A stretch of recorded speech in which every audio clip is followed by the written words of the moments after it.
Hai Stunner, jumpa lagi dalam seri TABK. Kali ini saya Agung Nugroho akan menjelaskan mengenai simulasi sejajar atau biasa disebut sebagai parallel simulation. Ya. Nah, pada saat kita menyusun suatu simulasi sejajar, belum tentu kita menghasilkan output yang diinginkan. Karena misalnya dalam suatu kasus, kita memperoleh hasil seperti ini, ya kan? Di mana antara output yang dihasilkan oleh PT ABC yang kita audit dengan menurut kita auditor ternyata terdapat perbedaan atau selisih. Nah, perbedaan yang terjadi pada contoh kali ini adalah perbedaan pada saat input nama produknya. Bisa kita lihat di sini ada kedelai kecil-kecil yang sebenarnya mengacu pada satu produk yang sama, namun pada data transaksi ternyata dicatat dengan cara yang salah, gitu ya.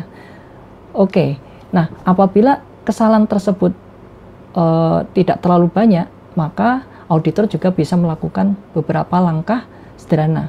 Nah, ini yang akan saya lakukan pada sesi kali ini. Nah, kita mulai saja langsung dari bentuk yang pivot table. Dari pivot table kita bentuk laporan penjualan per produk. Data menggunakan data penjualan yang ada di sheet data penjualan ya. Nah, dari sini kita lihat ternyata memang ada perbedaan nama antara produk yang di laporan audit dengan yang kita hasilkan. Mengapa? Kalau kita lihat ternyata misalnya seperti ini ya. Ini kedelai kecil ternyata ada 3 varian ya. Ada kedelai spasi kecil, ada kedelai kecil-kecil. Kemudian ada juga misalnya ubi merah dan ubi mirah.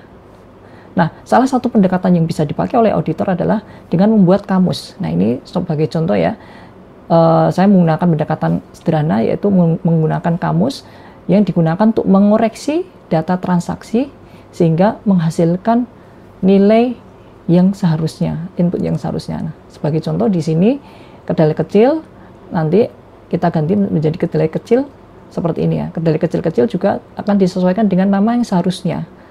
Ubi merah ini juga kita sesuaikan menjadi ubi merah seperti ini. Nah, selanjutnya kita jadikan kamus ini ya nama ya. Kita berikan nama pada kamus ini misalnya koreksi produk ya. Saya singkat K produk. Nah, dari sini kemudian saya gunakan kembali data penjualan ya. Nah, di data penjualan saya masukkan data produk barang yang seharusnya ya. Nah, untuk memasukkan data yang seharusnya, saya menggunakan rumus VLOOKUP ya, VLOOKUP. Nah, VLOOKUP di sini yang akan kita cari adalah nama produk atau barang yang ada di kolom D ini ya. Kemudian tabel yang kita acu tadi adalah tabel K produk yang sudah kita buat tadi ya, K produk. Nah, perhatikan ketika saya sudah menulis dengan benar, maka di sebelah kanan akan muncul datanya. Kemudian, nah, dari K produk ini akan kita munculkan kolom yang kedua. Kenapa? Karena kita akan menampilkan data yang sebenarnya ya, yaitu kolom kedua. Sehingga di kolom indeks kita beri angka 2 saja. Ya. Setelah kita masukkan angka 2, maka akan muncul hasil di sini. Jangan lupa, karena kita akan mencari data yang real, maka di range lookup kita kasih 0 ya, atau false ya. Jangan lupa kita kasih 0. Oke, kemudian kita copy ke bawah dengan cara letakkan kursor di pojok kiri bawah sel yang bersangkutan sehingga muncul tanda positif yang warna hitam, kemudian double klik saja.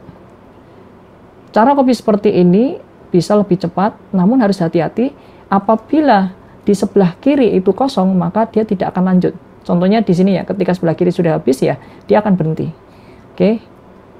Nah, dari sini kita bisa menghasilkan pivot table yang baru yang sesuai dengan data tadi ya. Oleh karena itu, kita akan rubah data yang ada di sini, kita akan buat pivot table ya. Kita akan buang format saja ya. Saya buang clear all. Kemudian saya masukkan data baru, insert, kemudian pivot table. Datanya kita ambil dari data penjualan. Saya select seluruhnya dengan cara Ctrl A. Ctrl A akan memilih seluruhnya. Kemudian karena tadi sudah kita letakkan di existing worksheet ya di sini, otomatis dia akan masuk di D4 ya. Kemudian kita klik OK. Nah, selanjutnya agar sama kita memilih barang atau produk ya, masukkan ke row. Kemudian salah, kita tidak lagi menggunakan barang ya, karena yang akan kita gunakan yang sudah disesuaikan atau sudah kita koreksi. Kita menggunakan K-produk ya, K-produk, sehingga sama persis dengan sebelah kiri. Kemudian kuantitas kita letakkan di sebelah kanan. Nah, hasilnya agar lebih mudah dibaca, kita menggunakan format titik yang sesuai. Dari sini kemudian kita coba bandingkan apakah ada perbedaan antara laporan yang dihasilkan oleh PT ABC dengan laporan menurut auditor. Nah, kalau dari sisi nama produk, seperti yang kita lihat, barisnya sama sehingga sudah bisa kita bandingkan secara sederhana. Nah, kemudian kita bandingkan dengan cara kuantitas yang menurut PT ABC, kita bandingkan dengan kuantitas menurut kita. Nah, di sini ternyata ada masalah ketika kita memilih ke sel di B5 muncul model seperti ini. Ini artinya laporan yang di sini ini dalam bentuk tabel ya. Karena ini bentuknya tabel, maka salah satu cara untuk merubah ini menjadi format yang sama dengan laporan yang kita buat, maka kita konversi ke range ya. Caranya letakkan kursornya di antara data yang ada di sini, kemudian kita klik design. Nah, di sini ada menu namanya convert to range ya. Convert to range, kita klik saja convert to range, kemudian kita klik yes. Nah, data yang ada di sini dari tabel akan menjadi tabel spreadsheet seperti biasa, sehingga bisa kita cari selisihnya atau gap ya, selisih apakah ada atau tidak ya, dengan cara sama dengan kuantitas menurut auditor dibandingkan dengan kuantitas menurut PT ABC. Kemudian kita copy ke bawah. Oke, ternyata bersih, tidak ada masalah, sehingga bisa kita simpulkan setelah kita lakukan pembersihan data, penyesuaian data, ternyata laporan yang dihasilkan oleh PT ABC sudah sesuai dengan data yang ada. Jadi laporan dibuat dengan sewajarnya.